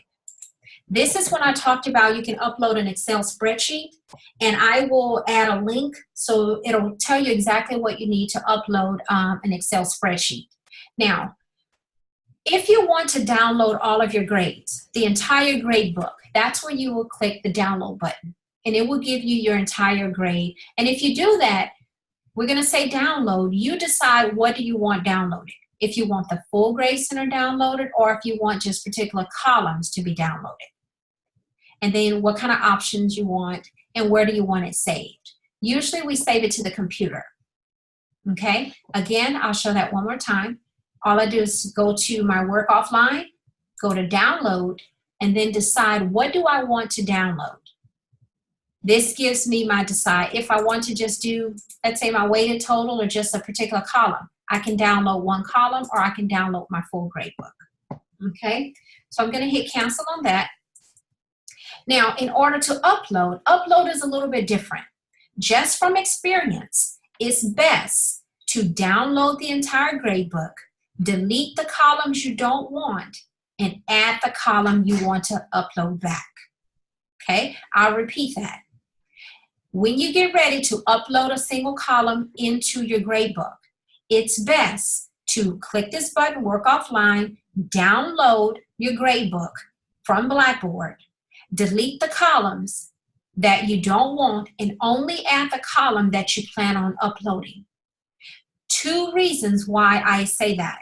Because from your column or spreadsheet at home, you might have a student that is not listed in your Blackboard course, or the name or some kind of error could be listed on your Excel spreadsheet. So when you upload it, you're going to keep getting errors. So to eliminate that problem, I always suggest download a new spreadsheet from Blackboard, delete the columns you don't want, and only put the column you do want. And the reason you're deleting, because if you accidentally change a grade to a column that's on that downloaded spreadsheet, when you re-upload that, it's going to override that grade that's in your grade book. So whenever you download, delete the columns you don't want to deal with, and only add that new column, which is Google Doc, to that spreadsheet. Okay, and when you do that, the only thing you need will be the username and then the new item. And then you can upload it back in, and it uploads very smoothly. But if you use your own, then you're going to have to figure out where the error keeps coming from. Okay, does that make sense? Yeah, Marcia, I have a question here. Yes. Okay, question is from Dennis. How do we assign percentages to grade categories? Okay, that will be once we do our weighted total. So you don't actually assign it to your categories, but you do your categories within your weighted total. So what that means is you go to your weighted total, you click here, you're going to edit column information. Okay, now up here is your weighted total. Up here will be your description. Down here will be your column information. Okay, when you do your weighted total, you have two options. One, you can select by column. One, you can select by category. I suggest category if you have 10 assignments for homework, because anything that's categorized as homework, you just click homework and place it over here, and everything under there will be your percentages. Okay, so what I'm going to do, let me cancel this, and I will create one from scratch. So we're going to create a weighted column. My weighted column will be sample weighted. Okay? I'm using my percents. Now, if you notice here, all of this is empty now. I get to choose. So let's say I know attendance, I'm only going to have one column. So I'm going to put that attendance over here. I know that I'm going to have 20 homework assignments. So I'm going to categorize my homework and put it over here. Let's say I know I'm going to have assignments. And if you have assignments, you notice down here, I have multiple assignments that are listed under that category. I'm going to put it over here. Okay? Last thing, let's see. Do I have anything? I have test. If you notice, all these assignments are tests. So I'm going to use this arrow, move it over here. Okay? Right now, I have not assigned any percentages, so it's 0. Let's say my attendance will be 5% of my course. This is what my syllabus is telling me. Let's say assignments, I'm going to do 20. Tests, I'm going to do 50. And then I have my homework, we'll say 25. Okay, now I'm at 100%. Now you can also trickle down into grading. Let's say I have a test and I want to drop my test grade. Let's say I have 4 of them, but I want to drop the lowest one. You can pick one and put that there. But I discourage doing your drop until the end of your course. And the reason being, if you drop throughout the course, then the students are going to see their grades going up and down. Well, that test was dropped. Well, now test 2 is dropped because that was lower than test 1. So that makes test 1 back available and then test 2 not available. So I usually recommend it closer to the last few weeks, but you can also mention that in your syllabus. You can always come back and drop and undrop grades. Okay, so here's all equally portioned. Again, you have that flexibility. If you want to make it portioned, you can, but most instructors keep it as equal. Okay, so this is the area that you're working on. And then once you do that, you just hit submit. And we're going to submit because we're going to double check, make sure everything else is the same. We want to include it in our grade book. We want to show the column to the students. And this one, since we're working on this, you can actually hide that from the students until you're able to get all your categories the way you want it. And then you can make it back visible to the student. Okay, and then we'll hit submit. Now that we created that weighted total, remember it goes all the way to the end. So I want to immediately go to manage, and then I want to go to column organization. You notice my sample weighted is at the very end. Since I'm working, which I usually work on a Surface Pro, I'm going to go up here to these arrows. It just make it quicker for me. I take this, use my arrows, and just kind of bounce it all the way up to where I'm going. I'm actually going to put it right next to our weighted total that we already have. And then I'm going to hit apply. Looking here, is this where I want it to be? Yes. Then I'm going to hit submit. Now, my weighted total is here. This is my sample weighted. Remember I hid it from the students? So this was the original weighted, and then this is my sample weighted. The red box, again, if I'm unsure what that means, I'm going to click my icon. It's not available to the users.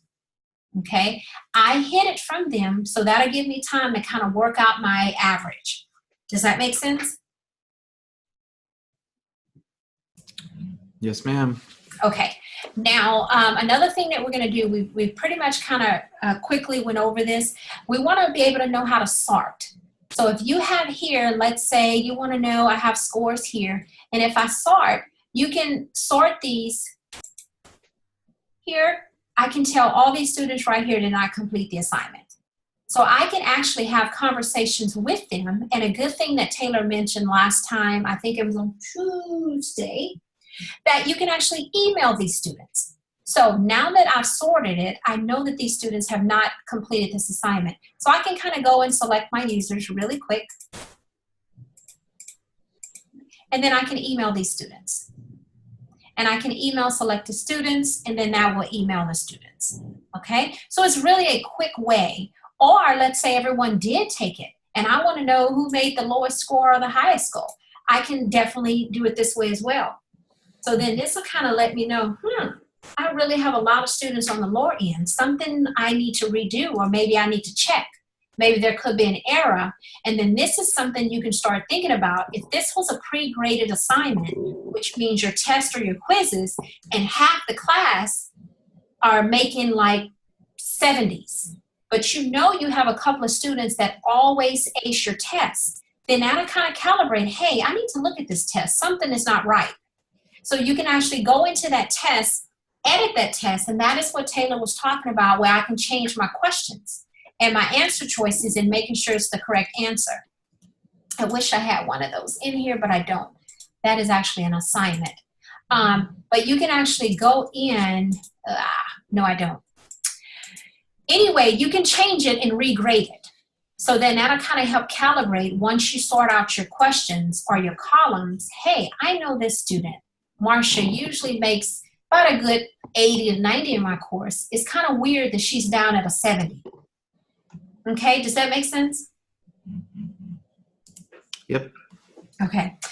Well, I know I kind of talked pretty fast through here, but I wanted to at least give you a quick overview of the grade book and the grade center. And there's so many things that you can actually do to the grade book that we have not even touched on. But we only have maybe about 8 more minutes. So I want to kind of open up for questions that I can kind of quickly answer. I'm not sure. I have a question. Uh-huh. So when you, under the category, you said the weight column, you can do equal or proportional. Uh-huh. Do you mean so for example, my participation counts for 20%, Uh-huh. and I have 5 assignments for the participation. That means each assignment is equally scored? Yes. So I don't need to do anything? Nope, nothing at all. Okay. As long as you have it categorized under the same thing. So it'll be equally scored. So I don't need, I noticed there's a point possible, so I don't need to write anything like 100. No. Okay. Nope. Thank you. Mm-hmm. And then once you get it set up, you can have one of the IDs to check it for you to make sure everything's going as well. And I always encourage that anytime you use a grade book for the first time, always work with one of the instructional designers, do some testing. You know, hey, it doesn't hurt to have someone to second, take a look at your grade book as well. Okay, any other questions? I apologize, I can't see the chat window.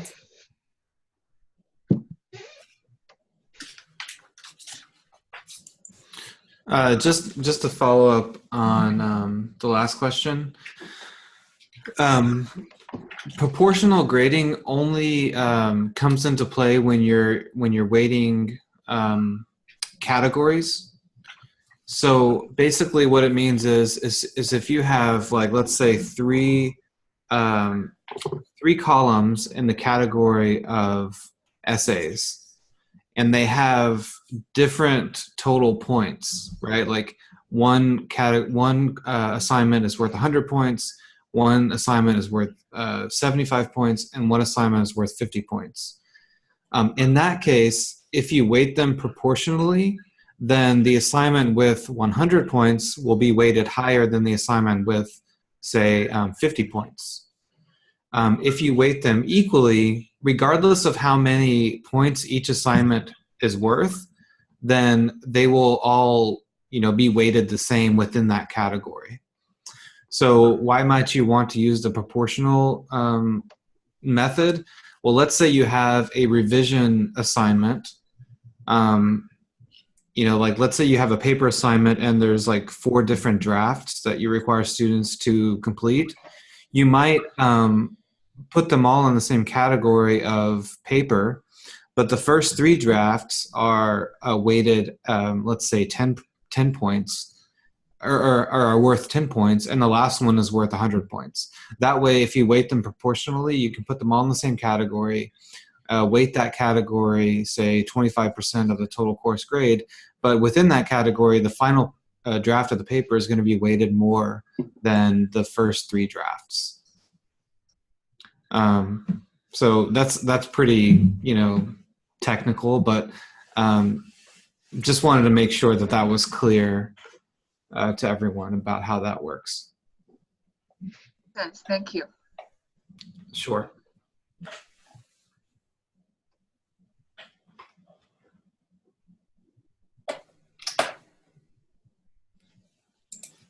Okay. We have about 3 more minutes. Do you have any other questions? If not, I can give you back 3 minutes of your time. How do you grade attendance? Well, it depends on you. You can say, hey, I want to give them 5 points for attending today. That is something set by you. There's no set number. If you want to say, hey, you'll get 20 attendance points total for this session, then if you do weekly, depending on how many times you meet. So are you doing monthly, weekly, or daily attendance? So if you're giving them 1 point a day, 5 points a day, just whatever you total, that's how you do your attendance. Some faculty members, it kind of also depends on how big your class is. If you have a class with, over 100 students, a lot of faculty use clickers, for instance. We have a license with Turning Point that you can use.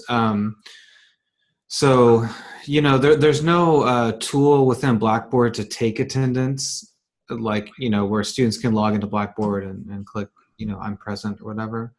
So I think that's where it becomes sort of up to you how you, on a practical level, take attendance. But I know people with a big class who do want to take attendance use clickers. Okay, thank you. You're welcome. And I've had some instructors that take attendance on an assignment. They give a pop quiz in the beginning and a pop quiz in the end. And those quiz grades are considered their attendance grades. So it just depends on how you want to. I mean, you have an option with clickers, you have an option with manually, or you have an option with the pop quizzes. So, I mean, it's up to you. And then some don't do attendance, depending on just the assignment itself.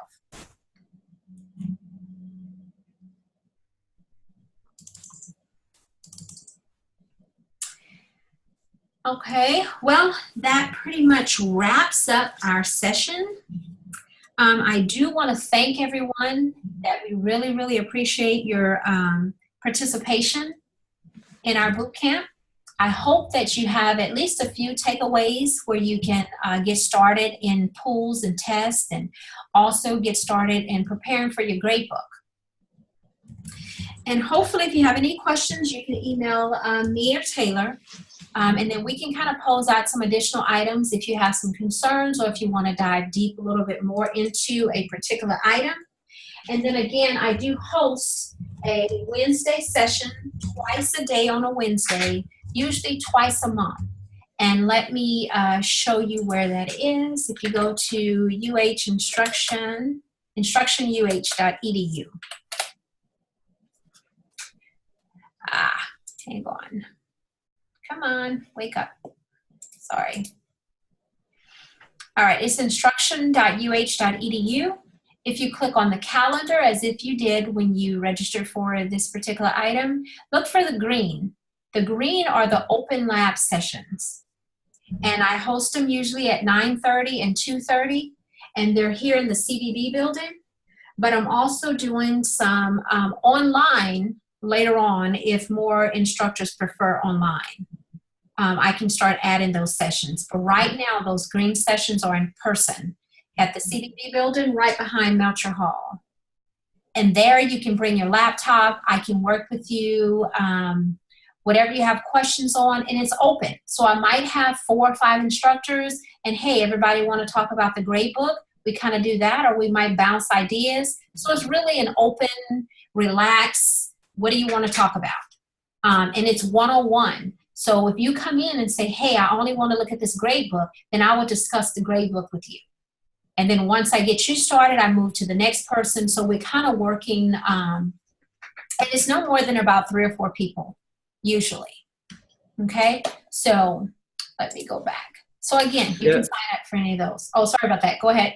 No, just before you guys go, is the online webinar style better for you guys, or do you prefer an in-person training session?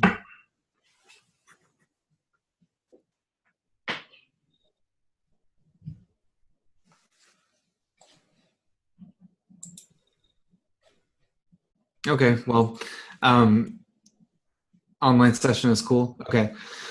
Thanks. Well, we'll try to mix it up. We'll try to have both online and face-to-face sections, of this type of training. We do a whole lot, so pay attention to the calendar if there's anything that, looks interesting to you. But I guess, Marcia, it's time to wrap it up, huh? Yes. Again, we appreciate everyone. Thank you guys for coming and attending, and we would love your feedback. So any questions, concerns, or something that you want to see or change, please let us know. All right. Thanks, everybody. Have a great day. Thank you.